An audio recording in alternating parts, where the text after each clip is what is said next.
Segue para ver a história de um dia que eu quase apanhei de um cliente.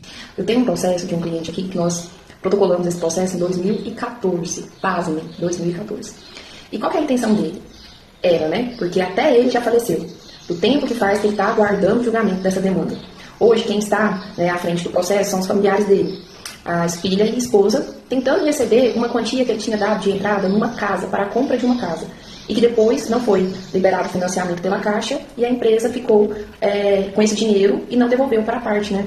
Disse que não teria que devolver, quando na verdade teria sim que devolver uma quantia em conformidade com o contrato. O motivo da demora, gente, desse processo foi porque tinham duas empresas no polo passivo, né? Duas empresas responsáveis por esse contrato.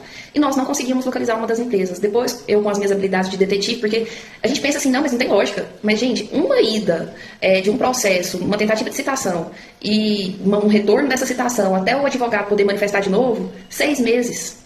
E aí a gente ficou 6 meses assim, eu falando no mínimo. Então demora muito, né? E demorou bastante para a gente conseguir localizar o sócio, porque essa empresa tinha sido dado baixa, agora a gente localizou o sócio e tal, o sócio foi citado por WhatsApp, porque presencialmente nós não localizamos, e ele se manteve rebelde, porque ele não... E aí, gente, a parte interessante, engraçada de certa forma. Esse cliente, ele tinha praticamente uns 2 metros de altura.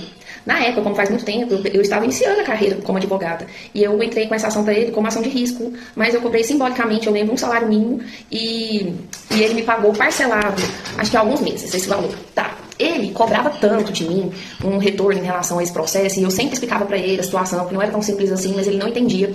Até chegar ao ponto de um dia ele ficar nervoso comigo no escritório e eu era novinha, como ainda sou, né, embora eu tenha esse tanto de cabelo branco. Gente, eu lembro que eu fiquei tão assustada que foi a primeira vez que eu me senti, assim, ameaçada por um cliente. Na época eu ainda tinha um sócio, mas eu estava sozinha no escritório. Eu confesso que eu fiquei com muito medo, porque ele era um senhor bem alto, assim, forte. E ele começou a ficar bravo comigo, que não entendia porque que esse processo não andava. E eu entendo, as pessoas ficam realmente esgotadas, chateadas. Um dinheiro que não era nem uma quantia, assim, tão relevante. Mas é lógico que para ele fazia sentido e ele precisava daquele valor. E ele se sentia injustiçado por ter aquele valor ali, né, bloqueado pela empresa de forma indevida. Mas eu passei apuros, viu? Eu lembro que eu fiquei já me vendo assim, falei, vixe, eu vou ter que sair correndo desse escritório aqui, esse guarda-roupa vai fazer alguma coisa comigo. E ele me ligava constantemente, aí de repente ele desapareceu, nunca mais me ligou. E o processo também não andava, porque eu não conseguia achar as partes. Aí com muita dificuldade, um dia eu consegui achar a parte. Eu lembro que eu até ia comentando que eu tinha um sócio, e aí eu pedi, por fim, como ele não tinha sido nada educado comigo, eu pedi para ele não ficar me ligando mais, que era para ele ligar pro meu sócio para ter notícias do processo, porque eu falei assim, eu não sei lidar com uma pessoa sem educação desse jeito. Isso, o que, né, gente, há 11 anos atrás. Tá, mas resumindo a história, o que aconteceu? Ele desapareceu.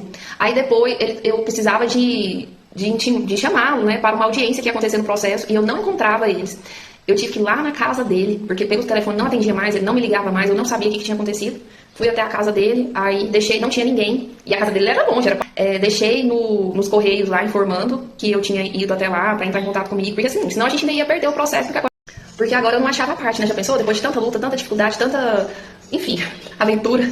Aí a esposa dele entrou em contato, aí me contou que ele tinha sofrido um acidente, tinha falecido e tal, infelizmente, né? Mas por uma questão de honra mesmo, eu falei pra esposa dele, não, a gente vai continuar nesse processo. Ela falou assim, mas compensa, eu falei assim, pelo tempo que já faz, esse valor vai ser atualizado, vai ter correção monetária, tem os juros, então vai render um pouquinho, né? É o que eles têm de herança desse senhor que faleceu, né? Mas, gente, olha o que a gente passa na advocacia, né?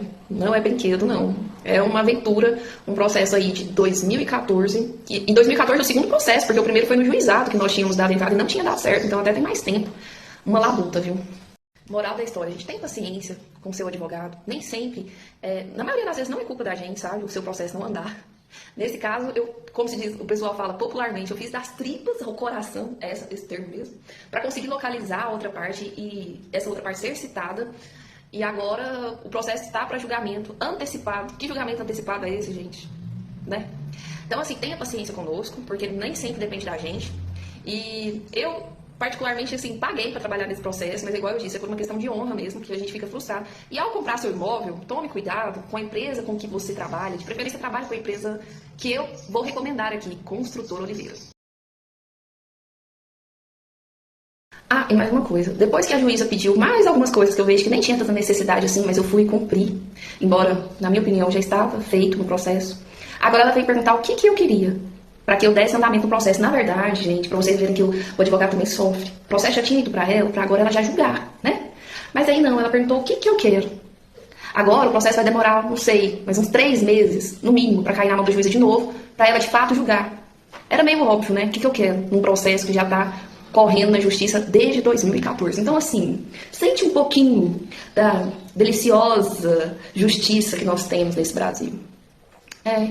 E assim, mas fique em paz, porque nós estamos apenas no dia 71, né, de janeiro. O ano tá só começando. Gente, e agora, só pra finalizar, a esposa dele revelou que realmente ele acabava comigo. Ele vivia me xingando. Realmente, doutor, ele ficava numa raiva da senhora. Tá vendo o tipo de energia que a gente ainda traz pra vida da gente? Sai pra lá, urucubaca!